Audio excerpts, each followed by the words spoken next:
Jack Newton is my guest tonight. He's the CEO and founder of Clio and the author of the brand new book, The Client-Centered Law Firm: How to Succeed in an Experience-Driven World.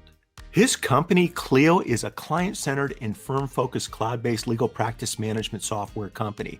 Its product suite is trusted by 150,000 legal professionals and approved by over 66 bar associations and law societies around the world. Jack's book, The Client-Centered Law Firm, shares the same mindset that Lisa and I have embraced and used to empower us to build our firm over the last 3 decades. And for that reason and many, many more, I invited Jack onto the show, and I can't wait for you to enjoy what he shares with all of us tonight. This episode of Wednesday Night Legal Marketing.live is brought to you and sponsored by the Legal Minds Mastermind. This is a group of people comprised of lawyers from all over the world who embrace social media, the digital platforms, and cloud-based services just like Clio. If you're interested in building relationships and expanding your brand from local to global, then the Legal Minds Mastermind is the place you want to be. Jump on over to legalminds.lawyer and find out what all the excitement is about. It's good to see you too, Mitch. Thanks for having me on. It's my pleasure. Tell us a little bit about what is the client-centered revolution. So the client-centered revolution is really, I think, a synthesis of my experience in the legal space over the last 12 years, working with many of the best law firms in the country, seeing how they're delivering legal services in innovative and new ways. And one of the common threads that I observed and saw to be exceptionally powerful across these firms is that they really took a different approach to how they thought about the delivery of legal services and took this client-centered approach to everything. Every touch point they had on the customer journey was focused on being client-centered in their thinking. And if you're wondering what is client-centered thinking an evolution of, what is it distinct from that might be the more pervasive norm right now, I think that would be the way most law firms are built, which is actually in a very lawyer-centered way. There's a lot of the machinery around how a typical law office works that is actually orbits around the lawyer, which I think is done okay for the profession for the last few hundred years. But as we look to what is going to be needed to succeed and to thrive in the year 2020 and beyond, I believe it's going to be this client-centered approach to delivering legal services. And we've seen many law firms pull out ahead using this approach. And it's something I think that every law firm should be thinking about. How do they embrace, how do they really adopt this mindset? And I do think about it as a revolution. I think it's a bit of a call to arms to every law firm to think about, how do I enable these tools, adopt these tools, and embrace this new way of thinking to redesign everything about how I acquire clients, work with clients over the course of their journey with me and beyond, and how do I ultimately create clients for life, and how do I build a flywheel that powers the growth of my law firm? Right now with everything going on around the world, and by the way, we are putting our business hats on this evening. This is about, legal marketing, legal branding, client-centered business and branding approaches and building relationships.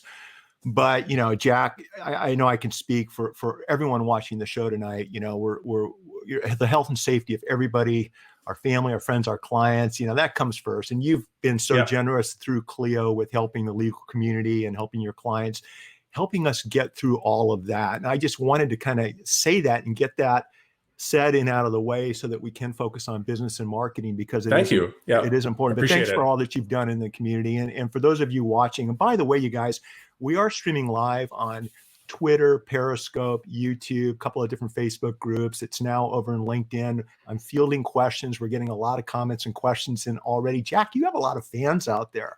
Let me just check this out. Thank you. That's good to hear. Yeah. I mean, it's just, we've got people from all over the world joining us, Scotland, just so that hang on a second. Here That's we very go. cool to hear. Yeah. I just wanted to share this with you and with our viewers. And what I'd like you guys to do is do share your questions, do share your comments. We will try to get to them, and also hit the share button. Share this out on the platform you're on. Share this out with other lawyers, with other professionals that really, I think, are going to benefit from what Jack and I have to talk about tonight. And let's focus back on, client-centered revolution. What a concept, Jack. Putting the client's interest not first, okay, but respecting that client's interest, and then building something around that, right? And there's a difference between the two. Yeah, I think that's one of the most crucial points I make in the book, Mitch, and I think it's a subtle but very important point. We often hear people talk about, put your clients first, and we actually advise against that, or advise against using that as a frame for how you think about your legal services and how you deliver them and how you run your law firm, because the idea of your clients being first automatically induces or introduces or implies this ordered list, and that somebody therefore has to come second and somebody has to come third. So if you're putting your client first, does that mean that the law firm's interests, or maybe your interest as a lawyer in the law firm, comes second or third? Does that mean that profitability comes fourth or fifth? Does that mean that your staff come last? And I think that's inevitably what the kind of stacked rank thinking that client first leads you down. And our view with this Why idea is that, Jack? Why is that? Why are we brought into this profession with thinking about us first? What has been your experience looking at it from the outside in? I think looking from the outside in, it is just the enormous amount of inertia that exists in the legal space, and this apprenticeship model where so many lawyers just figure out how am I going to run a law firm. I'm going to learn everything from the guy that took me under his wing, or the gal that took me under her wing, and I'm going to build my law firm in their image, essentially. And we see this passed down, like a genealogy. And I think the sad thing is that we do see what I would consider hereditary diseases, getting propagated through that same scheme. And even if you look at something as foundational to the practice of law as the billable hour model, I think is a great example of something that is lawyer-centric thinking. If you think about any other service or product in the world, there's a value attached to that product or service that a consumer is willing to pay for. And that's basically the foundation on which the trade and exchange of goods is based on. And when you look at lawyers and how many lawyers package up their services, this billable hour model, while it may work well for lawyers, and it gives predictability to lawyers and lets them understand that if I can secure enough billable hours at this rate, I can cover my overhead and my expenses and my time and so on. The reality is that it's often, not always, but often a huge mismatch with the clients and what they would want. So I think that we see, by and large, lawyer-centric thinking that has just been passed down from how law firms were run 50 plus years ago. And the important thing is not necessarily that. I think the important thing to realize in terms of what is motivating this change, by the way, Mitch, is not necessarily that lawyers need to have this epiphany that, oh, I've been delivering legal services the wrong way for my entire career, or maybe my predecessors have been doing it the wrong way. I don't think that's the case at all. That's not the case I'm trying to make.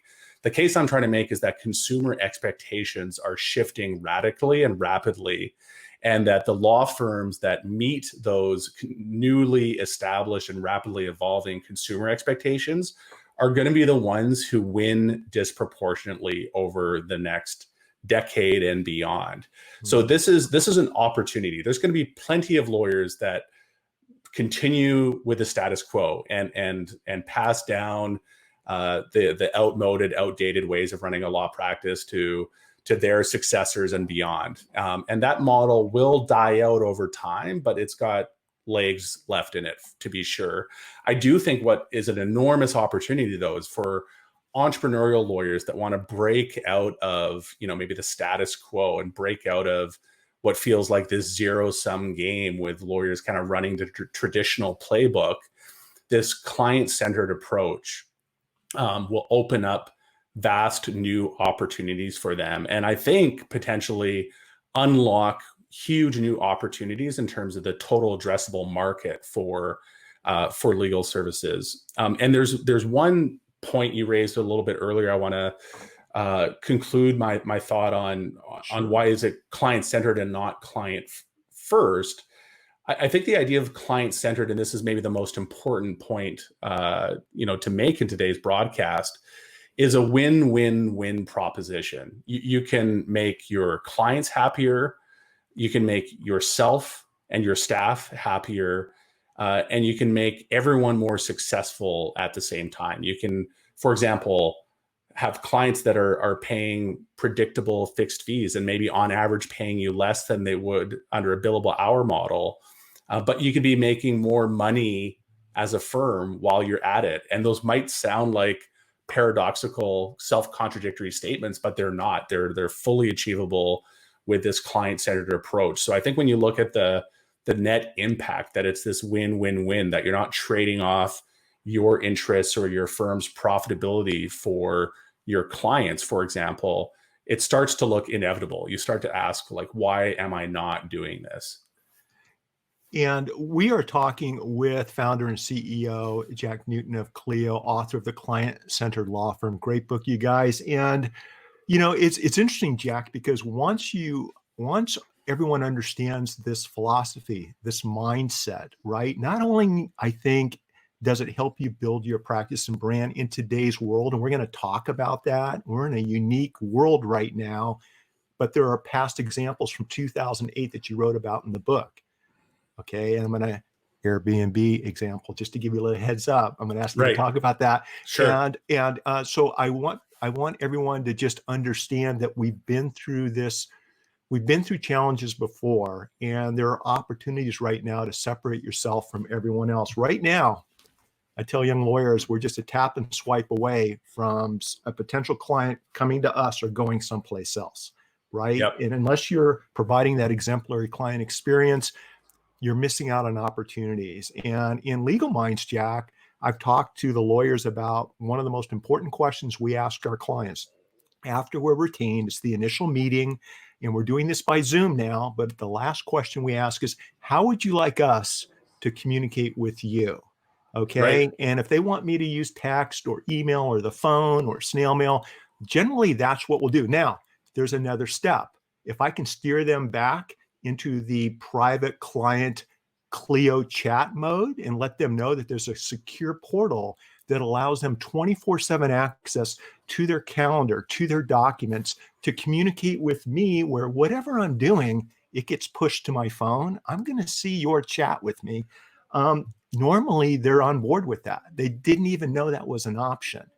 And let's take a step back. Let me take a deep breath, because I get all excited about this stuff. So I'm sorry. I'm sorry about that, because no, I love it. I love it. I get jazzed up about it too. You're not alone. You should. The 24/7 client portal concept through the cloud, for me, is a game changer, because it allows clients to get answers to their questions when it's convenient for them, not when we have the time to return their phone calls after being in court all day long. Which, little secret just between us, you guys, sometimes I'm too tired to return that phone call. It's been a long day, right? Yeah. But these are tough times. And in the book, you talked about an example back in 2008, and it had to do with, I think, a couple of friends and airbedandbreakfast.com. Tell us about that. Yeah, happy to. And yeah, and just while you're talking about the client portal, I think, to build off the last point I was making, that's an object lesson, I think, or not a perfect example of the win-win-win equation that could exist for this client-centered thinking. When you design around the client, and maybe you realize that there's this underlying need for them to have access to their information, to seamlessly get updates about their case, and to have a low friction or zero friction way of doing that securely by the way. And that from the lawyer perspective, you want as little friction as possible between you and giving updates to your clients around a case. You, for example, don't want to get interrupted with a phone call saying, "Can you send me this document? Can you send me, that incorporation document that you helped me complete 2 years ago?" When you make all of that available through a secure client portal, it's amazing because you meet your client need. You eliminate overhead from your end. You increase client satisfaction. You increase their likelihood to recommend. You increase their net promoter score, all while decreasing the amount of work you need to do to build that loyalty and build that reputation and build that likelihood to recommend. That is a win-win-win of the highest order. And I think a great example too of where technology can layer into this client-centered experience. But let's go to Airbnb or and the reason I'm bringing that up real quick, Jack, is a lot of people right now, this is stressful times. All right. And my argument is this is the time to be proactive in business. And so for a lot of friends of mine that are lawyers and other professionals, this is the opportunity right now to start embracing this type of technology that you're going to talk about. And the reason I know that we can embrace this technology now today is because of, for example, this particular example you shared in your book. I didn't mean to speak over you, so I apologize. No, not at all. But the example in the book, and I think it's a great example of how consumer expectations are shifting. But Airbnb is a great example of a company that helped identify an unmet need and a need that was met maybe through more traditional means, but it was a very laborsome, high friction process. And that process was, how do you get a vacation home rental? And they initially the initial ambitions for Airbnb were actually very modest. They literally wanted to make couches available and people's suites available for rent on a nightly basis, and built it into this vast empire that at least pre-COVID-19 was larger in scale than the largest hotel chains in the world in terms of the number of room nights they were accommodating. But they built this enormous business in just over a decade by focusing on consumers and focusing on what their needs were. And by making an existing experience, by the way, they didn't invent the concept of vacation rentals, but they made the process of finding a vacation rental seamless and effortless. And they made the booking process seamless and effortless, and created a multi-billion-dollar empire, over a short decade, just by focusing on client experience and starting at a point in time where it was starting in a downturn. Right. I think my comment around the current downturn, by the way, Mitch, your comment around looking at this as an opportunity, I think there's great examples of many of the best companies we've ever seen. Airbnb, one example, being founded in a downturn. Clio was actually founded in 2008, 2009 as well. And I still talk to my team to this day around the fact that our DNA, or company DNA, I think, is infused with some grit and some hustle and some determination and some scrappiness that came out of being born in a downturn. And there's lots of founders of tech companies I've talked to over the last 2 months that this is the first downturn they've seen, and all they've known is 10 or 11 years of boom times.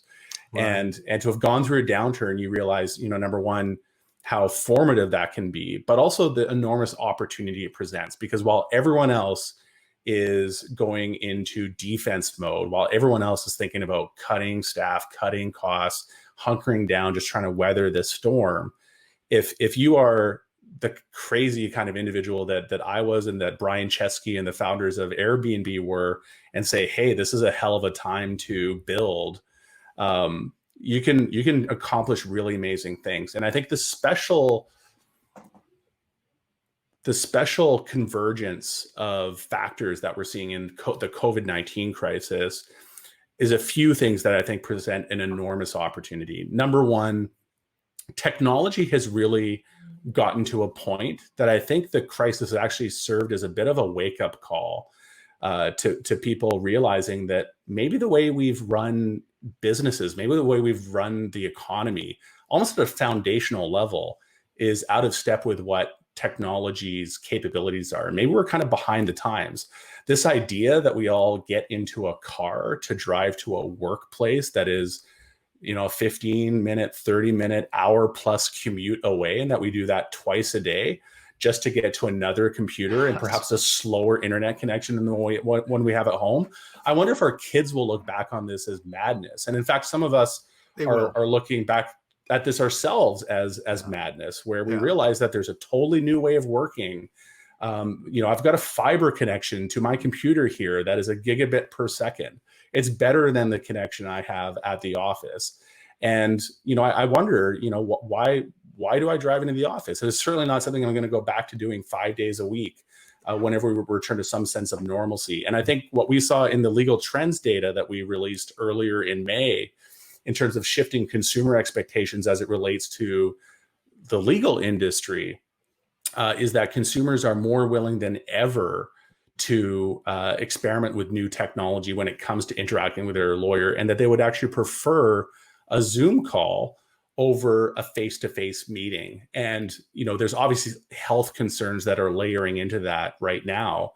But I think when you look at the underlying trends that COVID-19 is helping accelerate, I think you'll see many consumers on the other side of this pandemic saying, I never want to drive to my, downtown lawyer's expensive office space to get blown away with their marble lobby and expensive AAA office space. I just want to jump on a Zoom with them. I've heard many clients speak to me over the course of the last 2 months. Many clients of law firms comment on the fact they feel like they're getting better legal service and more responsive service from their lawyers than they were pre-COVID-19. And it's thanks to the fact that their lawyers are more available. They're working from home. They're not traveling as much, and they're not commuting as much. They've got a better relationship and a better connection with their lawyer. And the final comment I'll make in terms of this convergence of factors that is making COVID-19 actually a really exciting opportunity for lawyers to innovate is I think we've got permission to experiment in ways that we have never had in the history of the legal profession. Like, I think this crisis has really put an opportunity for the profession.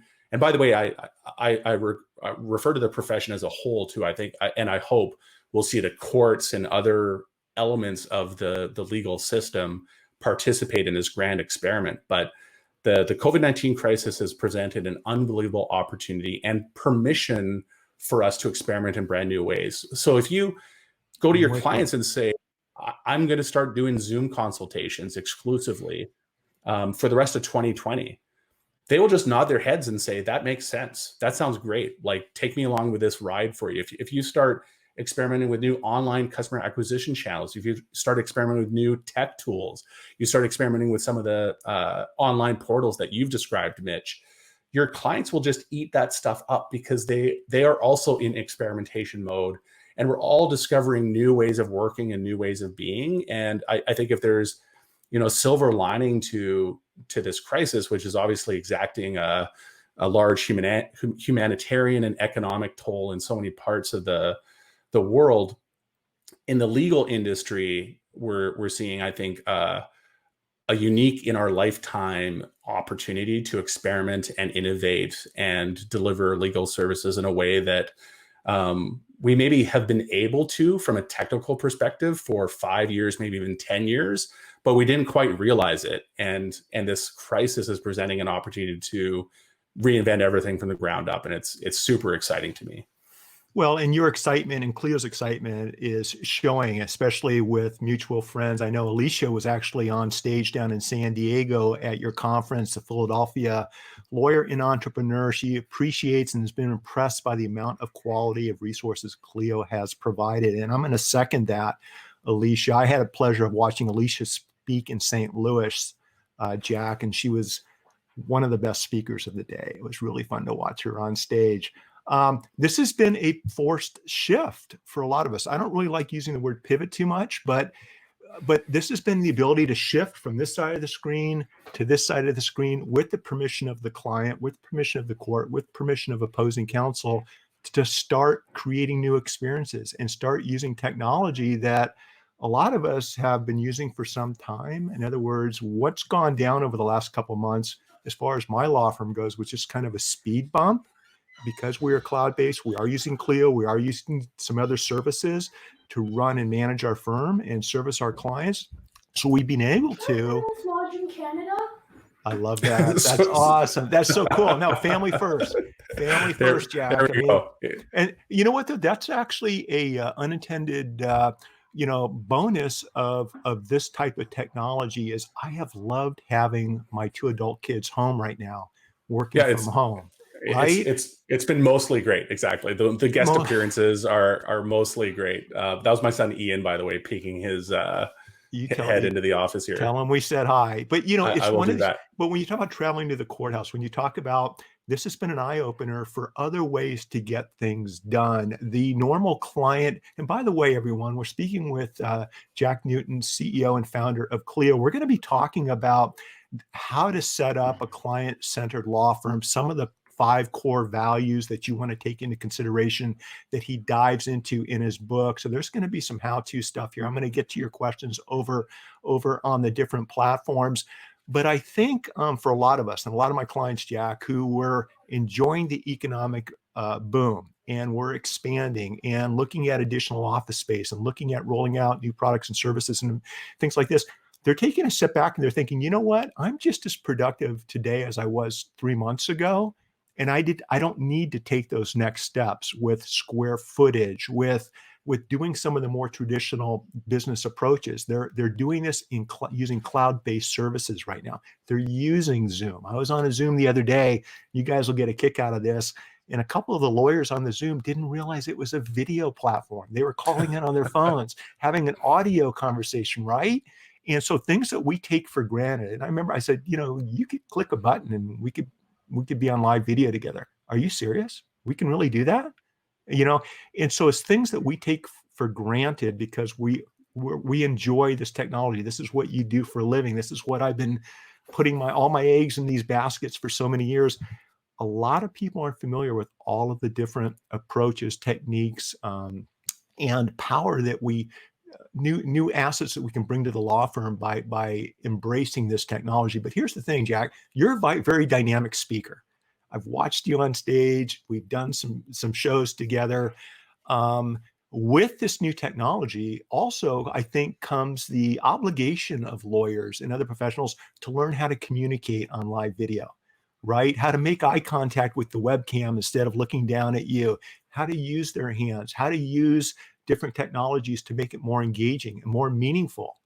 All right. We all need to keep moving forward. It's a whole new skill set. And it's disconcerting too, by the way. Like I'm speaking to my webcam right now, but I want to be looking at your face, Mitch. It's this like I think it's, by the way, one of the reasons so many of us are commenting on the fact we feel exhausted after a day on Zoom calls. I certainly feel it. I go to my couch, which is not a far walk from my office, and my wife and I collapse on the couch, and we're so tired from Zoom calls all day. A typical day for me is on the order of 8 or 9 hours of Zoom calls, which is a lot. But I've basically had every in-person meeting I had as a normal week running Clio replaced with a Zoom meeting, and I think you're so right. Like it's a set of new. You made a comment around the law firms that were already based in the cloud, already running cloud-based tools like Clio, like Zoom, like DocuSign, were ahead of the curve, so to speak, and able to more readily jump into this distributed work from home world. But I think what's so interesting, and you touched on this, is that the additional skill sets we need to grow as a law firm to navigate this crisis and to maximize the opportunity that we have ahead of us is learning a completely new set of skill sets that are built on that technological foundation, but they're not technological solutions. So it's learning, for example, like you said, how to speak in a Zoom meeting, how to address an audience in a Zoom meeting. I find one of the most disconcerting things I've done over the last couple of months is speak to the Clio team in our monthly town hall, where I give a bit of an hour-long State of the Union, like, here's what's going on with Clio. By the way, these have been some of the most high stakes town halls we've ever done, where we're talking about, like, how's the company doing financially? How safe is your job? And look, I've been lucky in that I've had a very positive message to share, which is your jobs are safe. We're not doing layoffs. We're actually growing. We've actually seen some of the best growth months we've seen in the company's history over the last 2 months, I think, in the same way that Zoom has. So we've been in a fortunate position from that perspective, but people's emotions are dialed up super high. And I'm not able to read any of that context from the audience. I just have the cold gaze of my webcam staring back at me, rather than being able to read an audience and see how they're responding. If their heads are nodding, like, are they bored? Are they looking at their phones? Like, all those visual cues you look for, all the visual cues a lawyer would look for speaking to a jury or a judge are dissipated or diminished or maybe eliminated altogether. And it's a very challenging environment. I think the way we think about leadership has changed a lot. How do you run a team in a distributed way? How do you run a really effective distributed team? And again, the cloud-based tools give you a foundation for doing that, but they're not the answer in and of themselves. You need to find a way of working with your team and trusting your team and measuring output in a totally different way than you did pre-COVID. And working with clients, finally, thinking about the client-centered mentality in a COVID-19 world. How are you accommodating your clients' needs? And how do you build? You talked a little bit about what are the values of a client-centered law firm. The first value is building deep client empathy. And empathy is, I think, so central.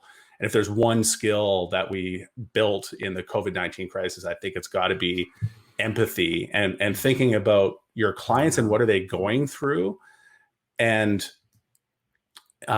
responding to that and being proactive about that, trying to build empathy for where they might be in their overall situation. And how do you inject yourself into that in a healthy way? And it's interesting, if you kind of think about what is law firm centric or lawyer centric thinking versus client centric thinking. I think many of the 10,000 emails that we've all received from every vendor we've ever done business with, like Hertz Rent-A-Car, is letting you know how they're dealing with the COVID-19 pandemic. And your law firm, I've received law firm emails, is telling me how they're dealing with the COVID-19 crisis and how they're navigating it, which is maybe great from an informational perspective. But like, what I really want to hear and what I would really appreciate is a empathetic reach out, a one-on-one communication from my lawyer asking me, how am I doing and how could they help me? And maybe based on the experience they've collectively had across their client base that looks like me, here's some of the challenges that I might be facing, some of the challenges I might be facing, and some of the ways that they could proactively assist me with those challenges. So I think that's a big, big opportunity and a great example of how you kind of turn the more traditional thinking that is pervasive in all sorts of industries, by the way, not just legal. Right. How do you shift that company-centric thinking to client-centric thinking? And so let's talk about that, because in the book you dive deep into having this mindset that we're talking about, but then towards, I think, about the last 1/3 of your book, you actually talk about, look, let's design a client-centered law firm and let's go through some steps together. And I want to do that. And yes, everyone, I do see your questions, and we're going to do a rapid fire Q&A, Jack, maybe in the last 10 or 15 minutes, if that's okay with you. Love it. But here's my answer to the last question that you just put out there.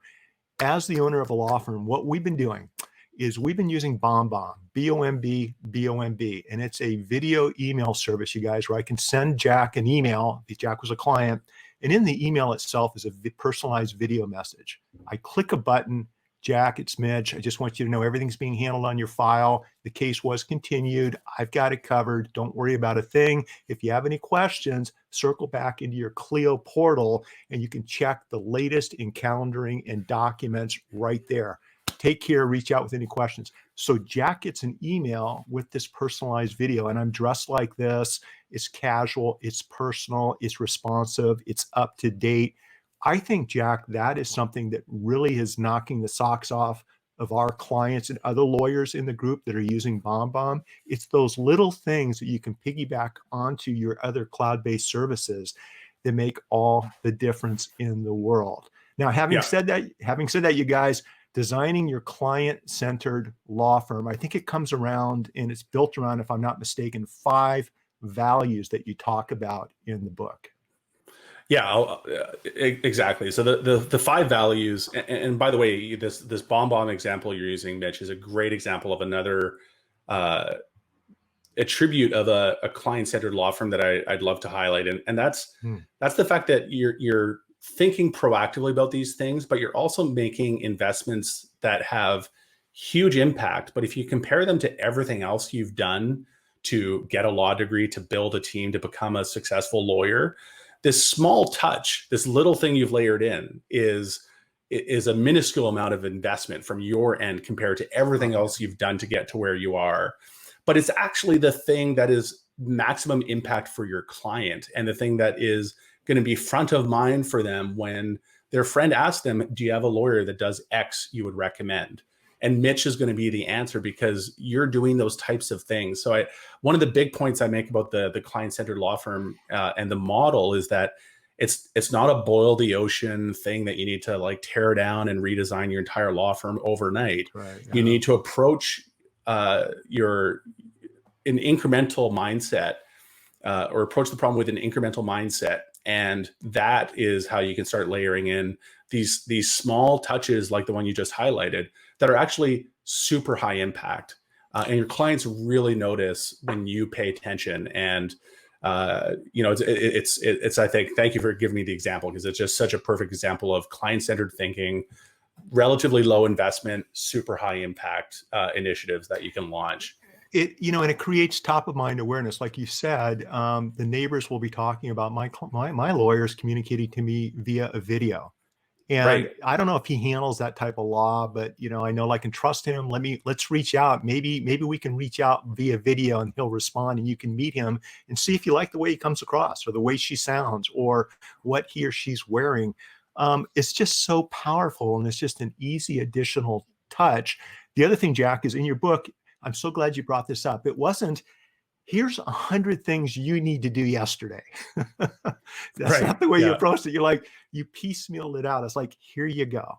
And then maybe here, and understand this concept. And like we're talking about, the 5 values of a client-centered law firm. Number 1, develop deep client empathy, especially now, so right? this one we touched on briefly earlier, but the foundational value, and I think if you come away from this conversation with one takeaway, I think it's that an underdeveloped skill in most lawyers as they practice law, but not in how they act as human beings, is being empathetic. And I think there's this weird disconnect sometimes because of the way lawyers think that lawyers need to act, or the relationship they need to have with their clients, or whatever is going on in the average lawyer's head about this stuff. But being empathetic, showing your client that you really have put yourself in their shoes and understand the broader context of their overall journey when they're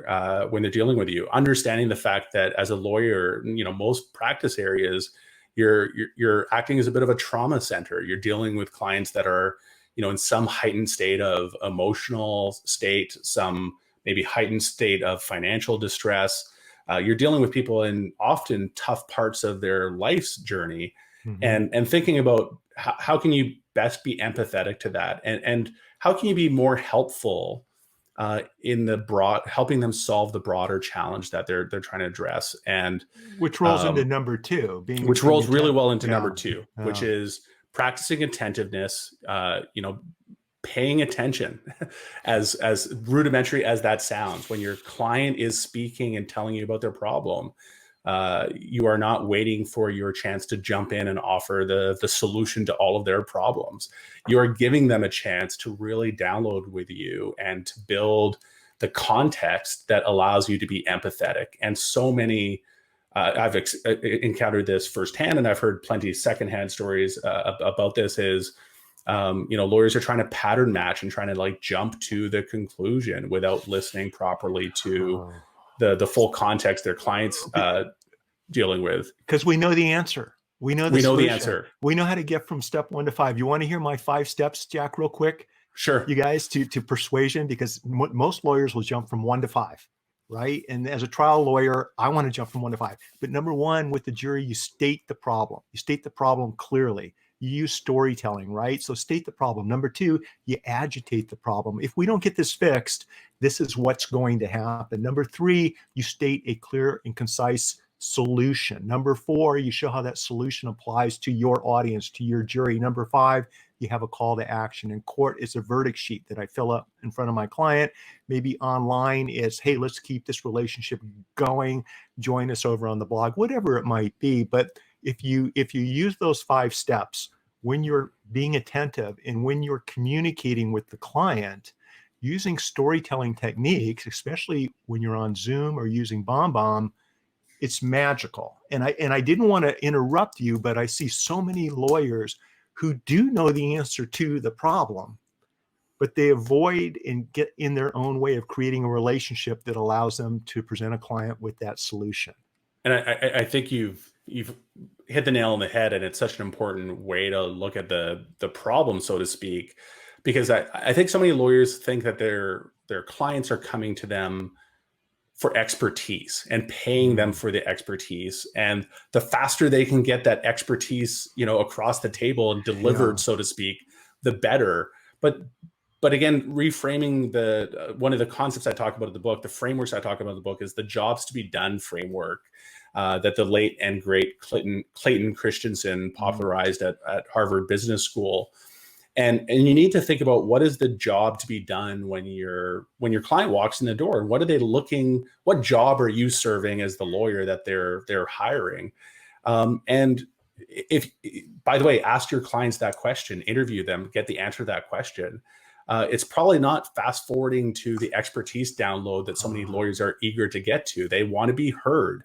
They want to feel heard. They want to feel like you have empathy for their situation. So this attentiveness is a really important tool to building the empathy that I think is foundational to so much of what I talk about in the book. Was that the example with somebody that needs a will or a trust? Yeah. So I talk about this example a lot, and I think it's really, really instructive when you think about what is the problem you're trying to solve? What is the solution you are delivering to your clients? What is the job to be done, so to speak? I think thinking about a wills and estates lawyer is a great example. If you see a client walk in the door asking for a new will or asking for their first will, you might think your job, and again, jumping to the expertise part of the equation, your job is to deliver a will and to deliver that as quickly and as expertly as possible. And that's actually not what the client's looking for. What somebody coming to you looking for a will is actually looking for is peace of mind. And they want the peace of mind that when they pass away, their family is going to be taken care of, and that they don't have anything to worry about on that front. And when you make that subtle change of frame, you realize that the whole way you deliver your legal services should get rebuilt from the ground up. What I love about this example is it highlights a few really key ways that you can evolve and change your thinking. If you look at what a will costs, on average, it's, call it between $500 and $1,000 that I think an average lawyer charges to deliver a will. And I had a will drafted, by the way, when I was 23 years old, and married my wife, who we, by the way, just celebrated our 17-year wedding anniversary this past weekend, which was good for you. Good for you. Which was fantastic. And after we got married, we got a will drafted. Yeah. And I hired a lawyer. He drafted my will, gave it to me. I still have a paper copy of it kicking around this office somewhere. But I never heard from him again. This is the key point: is he gave me my will and thought, work product delivered, really like to the point interview around what our situation is, and set me off with my will.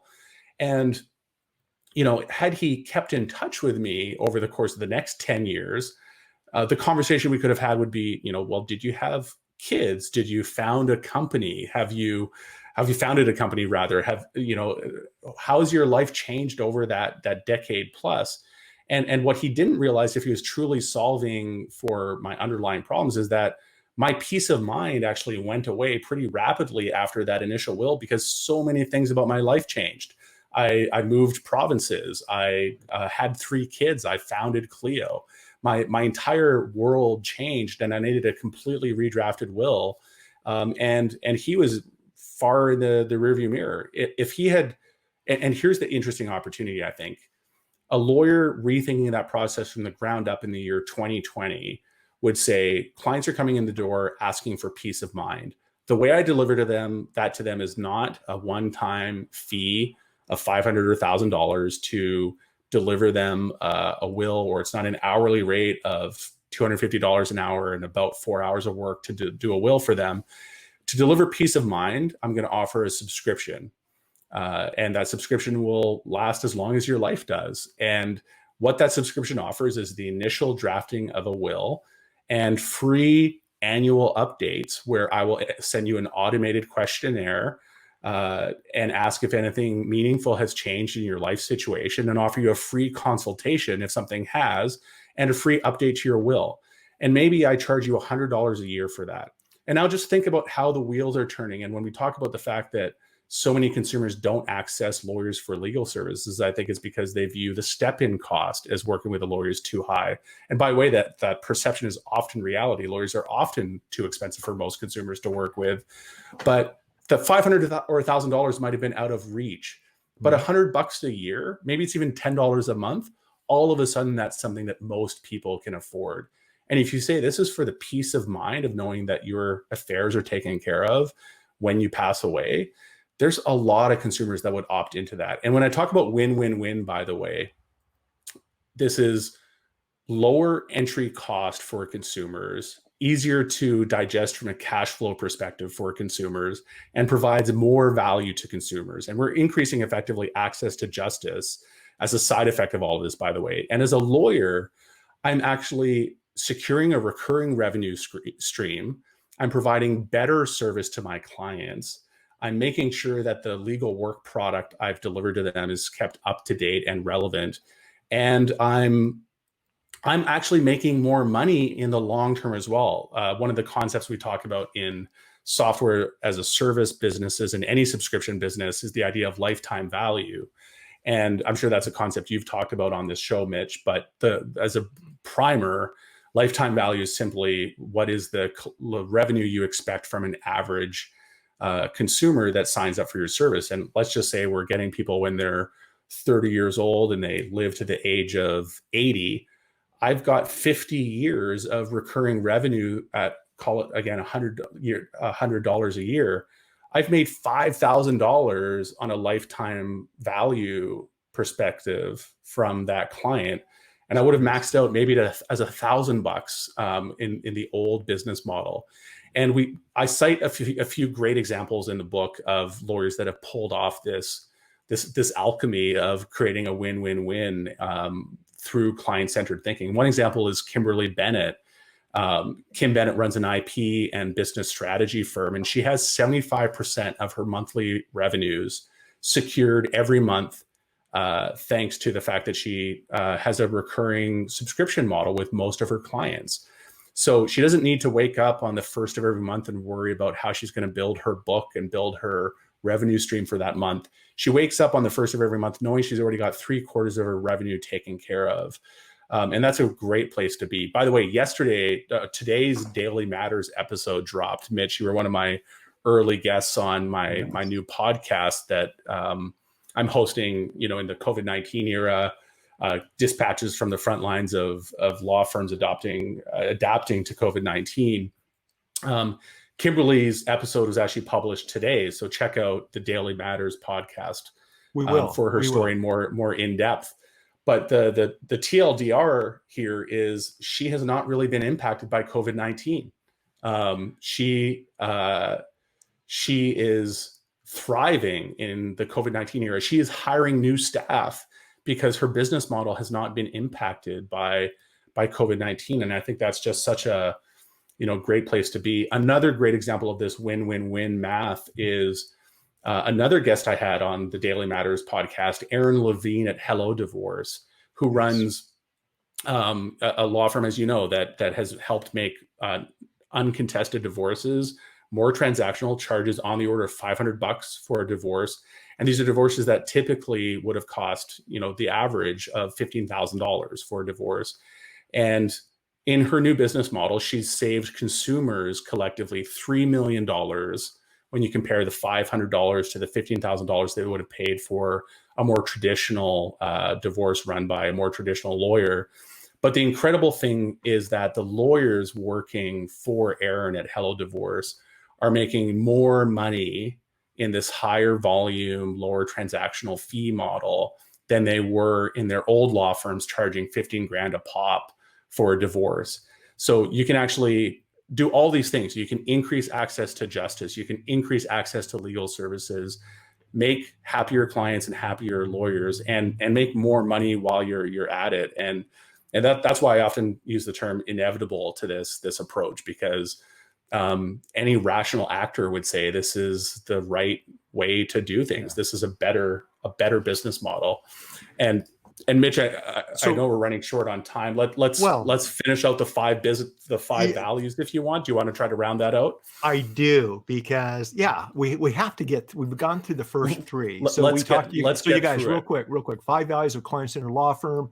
Number 1, develop deep client empathy. Number 2, practice attentiveness. Number 3, generate ease with communication. And I think we've covered that. Number 4, demand effortless experiences. And just real quick, Jack, maybe you can combine the two, create clients for life, which is what you talked about. I just wanted to make sure we had all 4 on the screen. We've got the 5 values on there, and generate ease with the communications. You touched on this at the beginning of the show, Mitch, and the simple concept that you ask clients, what's your preferred mode of communication? Realize that different clients have different needs and different expectations, all part of the empathy equation.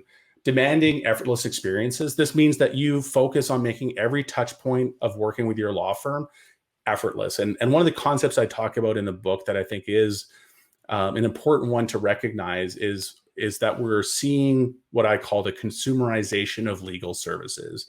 And when I say that the reason you need to become client-centered is because client expectations are shifting, it's because every consumer out there, and by the way, this is consumers, whether they're sitting as a corporate client or as a consumer client, consumers' expectations have shifted thanks to all the other services they're using on a daily basis, like Airbnb, like Uber, like Amazon. And all of these companies are relentless about creating effortless experiences and reducing friction and making it as easy as possible to do business with them. And law firms that really thrive, and this is more true than ever in the COVID-19 era, are going to make it seamless and effortless to do business with them. And this means thinking about the world in a whole new way, thinking about what does the client intake experience look like? If you look at most law firms' websites, their main call to action is phone me at this 800 number in 600-point font. Realize that if your clients have come to your website, they're actually telling you they want to do business over the web. And telling them to get on a phone is, it's called channel switching. And listen to what your clients what. Okay, you want to hear a $1.6 million example, Jack? I mean, I do. So someone I know in town was communicating with his new client by snail mail. This is about 5-6 years ago. And she, being a young college student, didn't like mail, was moving in different dorm rooms and wanted to text. And the two of them could not have a meeting of the minds, friction formed. She ends up across my desk. And I say, listen, he's a great lawyer, good guy. I trust him. I'd have him represent my family. Let me call him. And long story short, when I talked to him on the phone, he's like, Mitch, she's all yours. And she's sitting right there listening to it, right? I can't deal with her anymore because he didn't want to deal with text or email. Yeah. I pulled up my phone. I said, I'm texting my kids all day long. And this is 5-6 years ago before we were using text applications. And I said, I'd love to add you to my phone. No big deal. Probably 6 or 8 months later, we got the case done for $1.5 or $1.6 million. Wow. I mean, true story, just because I agreed to text with my client. Now, for me, I'm like, wow, that was a super easy way to communicate with a client. right? It's like, why aren't we doing this with all of our clients? Yeah. The light Yeah. bulb went on. I think the light bulb's going on for a lot of lawyers, especially over the last couple of months, Jack, where there is another way to practice law. There is another way to provide an exemplary client experience. There's a way where when your client wakes up at 3 in the morning because his or her knee is throbbing from surgery, and it's a client you're representing in an automobile accident or a trip and fall, whatever it might be, they can go to their phone and get an update on their case without having to wait to call you the next morning. And Yeah. it's using this technology to create better relationships with your clients and, frankly, to build communities. True story. One of the reasons that um, you've seen me circle back into the Clio community is because of the community. Right. Okay. In other Yeah. words, it's like there's power in relationships and there's power in community. And when I went to your summit in New Orleans a few years ago, and I had the pleasure Yep. of speaking, I was blown away, and my wife was blown away. And I told you we had a chance to meet Haben Girma, and we stay in touch, to this day. Yeah. And I Yeah. wouldn't have met Haben had it not been for your convention in what you're doing. So I think there's a big part in everything we're doing, whether you're using Zoom, whether you're using Clio, any of the cloud-based services. It's an opportunity to build relationships. And it's Yeah. an And that's right. a super important point, Mitch. And I think that one of the threads I've really gotten repeated many times over the course of this Daily Matters podcast I've been doing, And and I'll we share the just link. I'll share the link thank to you, that. thank you. We just Yeah. recorded our 50th episode, which is crazy. We've been doing it daily over the last 2 months.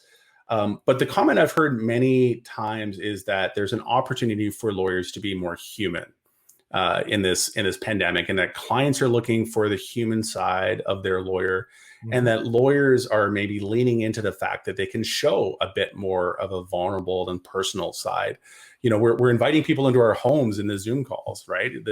We're having kids wander in, and this, I think, what some lawyers may feel is a facade that they've had to erect around themselves of the Yeah. professional, the consummate professional that is maybe a little bit on the emotionless side of things, is fading away, I think, in a time where people need that human connection and need that emotional connection and need to feel more strongly connected to their lawyer than they might otherwise. And you make a super important point. Sometimes that connection is not necessarily pouring your heart out on a Zoom call. That connection can be, you know what, you ever need me, here's my cell number, text me, or if that's a bridge too far, you pointed out there's text services where you can have Right. all the responsiveness that you want and all the shared responsibility across you and a broader team to get back to clients when they text you without giving away your personal cell number, and maybe risking that 3 a.m. phone call that maybe isn't needed depending on who your client base is. But thinking about how are you responsive to your client needs, how do you leverage technology to increase that responsiveness, and again, look for those win-win-win opportunities because they're plentiful. Another great example from the book on leveraging texting, by the way, is Patrick Pallas of the Pallas Law Firm. He runs a workplace injury, personal injury law firm in Tacoma, Washington, and he had a staff of people picking up the phone every day, mainly, and when he analyzed the data, mainly fielding calls from claimants asking, did my check come in? Did my settlement check come in, from the insurance company, and checking on that sometimes 2 or 3 times a day. And Patrick realized I can actually solve for my client problem and redeploy my people resources against much more productive endeavors with a simple technology solution. And what he started doing was texting his clients the moment their checks come in. So as part of the onboarding process, part of their case process, give us your cell number and understand the moment your check comes in, we'll send you a text message. You're creating that peace of mind for your client, understanding that I don't need to be polling my law firm, checking on this constantly. And you're reducing the administrative load on your law firms, and you're improving your margins. You're improving your profitability because you don't have people picking up the phone looking through stacks of mail. So it's another great example of what can be a pretty small lift. That wasn't a giant technological endeavor. That wasn't boiling the ocean. That was a very tactical change that had an outsized impact for for his clients. And they're one of the reasons they'll go on and refer Patrick's law firm to somebody that's been injured on the job because they had this amazing client experience. And again, it's that last mile problem is one way I describe it, right? That the final mile, what are you doing to really stand out? And it doesn't matter if you ran 300 hard miles before that. Like, you need to get that last mile right. Yeah, I'm a big believer in, especially as a trial lawyer, is wins matter, and it's how you finish matters. I mean, to the client, that's why they bring me in.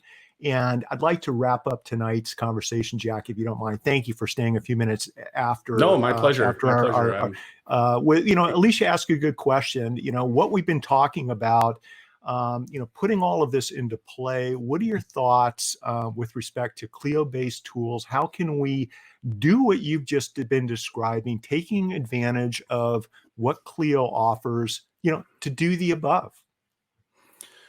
Absolutely. So, number one, I'll comment on a couple fronts. There's a lot of stuff in the product that pre-existed COVID-19 that has just become more relevant in the COVID-19 era. So you talked a little bit about the client portal. We call it Clio Connect. And that's a tool that allows you to securely collaborate with clients, send them case updates, and send them your work product, and then have them access that at their own discretion, at their own leisure, anytime, with a secure login. It's point-to-point communication, and it's through a secure web portal. And importantly, it's not over email. So especially if you're dealing in a practice area where you might have spouses on shared email accounts, there can be all sorts of nastiness that results from that, and confidential information leaking as a result of shared email accounts. This is not that. You have a secure login for the client portal. So that's one piece of the technology equation. I think that's more important than ever. Can I jump in? Go ahead, Mitch. Yeah, just you guys, because one of the little things that we do is with that client portal, it's really important as a lawyer to listen and to let your clients talk and let them share information. It always has been, before the internet, before social media, before Clio.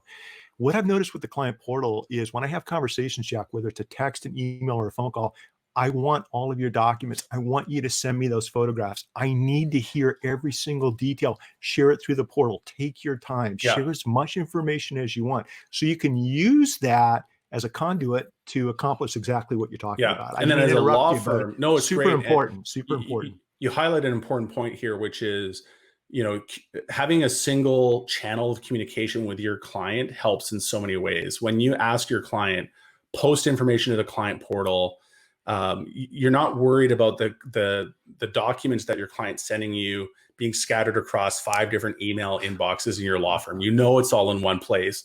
You also eliminate, and this is something that's exacerbated by the distributed work from home environment, you eliminate the left-hand, right-hand problem within your own law firm, where with the client portal, you can see the other communications your staff, your partners, and so on have sent that same client. So it's a unified view of every communication you've had with a client, and it's very easy to get up to speed to see what is the latest communication we had with this client. You don't need to worry about, again, knowing what's in somebody else's inbox, which is obviously full of its own problems. The other piece I'd say is very tactical, but more relevant now than ever, is electronic payments, accepting credit card payments, activating Clio payments that allows you to accept credit card payments online, allows you to set up payment plans for your clients that might not be able to pay a lump sum, lets you set up things like subscription programs for your clients. So I've talked to so many law firms that are having cash flow problems because their checks are literally in the mail, stranded with the USPS. It's trapped in lock boxes or mailboxes, et cetera, that are shut down or locked down, or physical office buildings that are inaccessible. Eliminate that entirely and shift to electronic payments if you can. And by the way, there's, other than just the fact that you get paid at all, our data shows that you get paid faster. Your clients have a higher likelihood to recommend if you accept electronic payments. There's all sorts of halo benefits to enabling that. So if the only thing standing between you and accepting electronic payments is checking that box and getting it activated on your Clio account, do that yesterday. The other thing I'll comment on as a really integral tool is electronic signatures, and realizing that in virtually every practice area, save maybe for example of wills, electronic signatures are being accepted as replacements for wet ink signatures, and we're seeing COVID-19 just accelerate that transition. We've recently rolled out an integrated e-signature tool across both Clio Grow and Clio Manage. So getting e-signatures on documents, getting e-signatures on engagement letters is very friction-free. And something I'm happy to share with you and your listeners, Mitch, maybe as a bit of a early access teaser, is we're rolling out a tighter Zoom integration. And that just got approved by Zoom's team today. And that's going to mean that you have integrated Zoom meetings in Clio. So when you use Clio Grow to schedule an intake appointment, you can easily attach a Zoom meeting to that. When you're scheduling a meeting in Clio Manage, you can easily attach a Zoom meeting to that. You can easily bill for the time that's attached to that meeting. And a final piece that is super exciting is this online scheduler tool that we have integrated into Clio Grow allows clients to pick a time to meet with you. So the integrated COVID-19 era workflow that's now possible in Clio is you can accept consultation requests online. You can schedule those online. Your clients can use Clio to schedule that meeting in real time based on your availability calendars. So it's a Calendly or Acuity scheduling like workflow built right into Clio. You don't need to pay anything extra for that. You can collect an initial consultation fee or even collect an initial retainer as part of that workflow. And then you can automatically end up with a Zoom call attached to that. So I think I'm so proud of what our product team has been able to ship in the last 2 months, because they saw this new landscape and in some cases accelerated product development work we already had underway, or in some cases developed brand new stuff that just addresses the current needs. And look out for more. I saw one question that floated by in rapid fire here asking about like what are some of the more client-centered features that we're going to see showing up in Clio. And just know this is one of the main themes our product development team is focused on. Our whole team has a copy of my book on their desk, and if you want to look at what the product roadmap for Clio looks like over the next 2 or 3 years, it's really focused on the ideas in the book. And we've got a good head start on that. There's lots of stuff in the product today that is enabling client-centered law firms, but expect a lot more and expect some really rapid innovation from us on that front. I love that. And I love the fact that you shared some breaking news with us, Jack. The last time that happened on one of my live video shows, I was chatting with Katie Couric. And that night we ended up on TMZ because of the breaking news. I'm just giving you a heads up. Now, I don't watch TMZ, but someone messaged me and goes, Mitch, you're not going to believe what just happened. So here's the thing. It's because of the things that you just shared, Jack, that I wanted you on tonight's show. I wanted attorneys to buy into, understand, and appreciate this client experience mentality. Use cloud-based services like Clio to produce and provide that experience that the clients are expecting. And one thing we didn't talk about, everything you just talked about is pretty much available on my Clio app.